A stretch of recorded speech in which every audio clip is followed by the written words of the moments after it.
भारतीय नारी की स्थिति में क्रांतिकारी बदलाव आया। आज की नारी राजनीतिक, सामाजिक, आर्थिक सभी क्षेत्रों में आगे बढ़ रही है। पर इन सब की शुरुआत कब हुई? ये कहानी है पुरुषों, बाल विवाह, देवदासी, सती जैसी प्रथाओं में जकड़ा हुआ था। पुरुष प्रधान संस्कृति में स्त्री का पढ़ना मानो अभिशाप था। ऐसे में क्या होगा स्त्री का भविष्य, क्या होगी स्त्री की दशा, वो एक स्त्री ही समझ सकती थी। और यही बदलाव लाने के लिए प्रणरागिनियों ने जन्म दिया, जिनके नाम थे सावित्रीबाई फुले। आई आई आई आई आई आई मस्ती नहीं आई। ये आगे फिर पढ़ाने।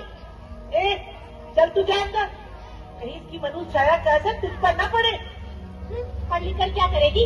वैसे भी चूल्हा ही तो संभालना है, बच्चे ही तो संभालने, कपड़े ही तो धोने। बड़ी आई स्त्रियों को शिक्षित करने वाली। राम राम राम राम राम राम राम राम। अरे क्यों बहका रही हो हमारे बाल बच्चों को? उस फूले ने तो तुझे छोड़ दिया पढ़ा लिखा कर ज्ञान बांटने को, और तू मुंह उठाकर चली आई। बेशरम कहीं की औरत जात पर कलंक हो कलंक। तेरी तो अकल पर ही गोबर पड़ा है।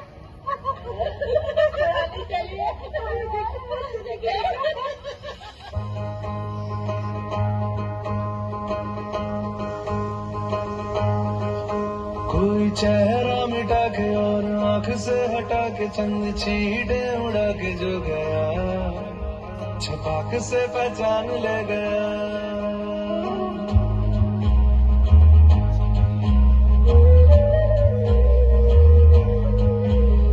चेहरा गिरा जैसे मोहरा गिरा, जैसे धूप को ग्रहण लग गया, छपाक से पहचान ले गया, पहचान ले गया। सावित्री, जानता हूँ मैं तुम्हारे साथ आज जो भी हुआ सब कुछ जानता हूँ मैं सावित्री। देखो सावित्री, ये समाज झगड़ा हुआ है अपने ही बंधनों में, अपने अज्ञान में ही आनंदित रहते हैं लोग, लेकिन उन्हें ये नहीं पता कि नारी को अज्ञान में रखकर कितना बड़ा पाप किए होंगे। उन्होंने कहा था, नहीं लिखा था कि नारी को शिक्षा ग्रहण करना पाप है। सावित्री, हम नारी को शिक्षित करके मनु के सीधा से मुक्त करेंगे। नारी अज्ञान से मुक्त हुई तो सारा समाज मुक्त हो जाएगा। ये समाज परंपरा को तोड़ना नहीं चाहता। अगर कोई उन्हें शिक्षित करने का प्रयत्न भी करे तो उसे अपमानित किया जाता है। इसे निराश नहीं होना चाहिए सावित्री, बिल्कुल नहीं। हमें कई बार अपमानित होना होगा।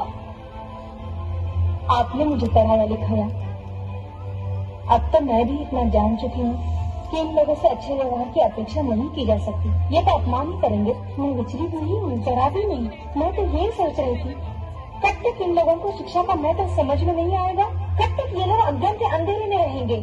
हमें इन्हें शिक्षित करना ही होगा। जब तक महिलाएं और समाज के निचले तबके के लोग शिक्षित नहीं होते, मैं शिक्षा का प्रसार करती रहूंगी। ये मेरा दृढ़ संकल्प है। सावित्रीबाई, इस लड़ाई में आप अकेली नहीं हो। ये फातिमा शेख भी आपके साथ है। कितना भी हो जुल्म, कितनी भी परेशानी, इस समाज का हर बार हम सहेंगे। पीछे नहीं हटेंगे अब अपने कदम। भारत के हर बेटी को बढ़ा के रहेंगे।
संदल ओ सदते मैं जावा मेरी दिल जानिया मैं शीश झुकावा मेरी दिल जानिया तेरे नाम जो कर जावा कम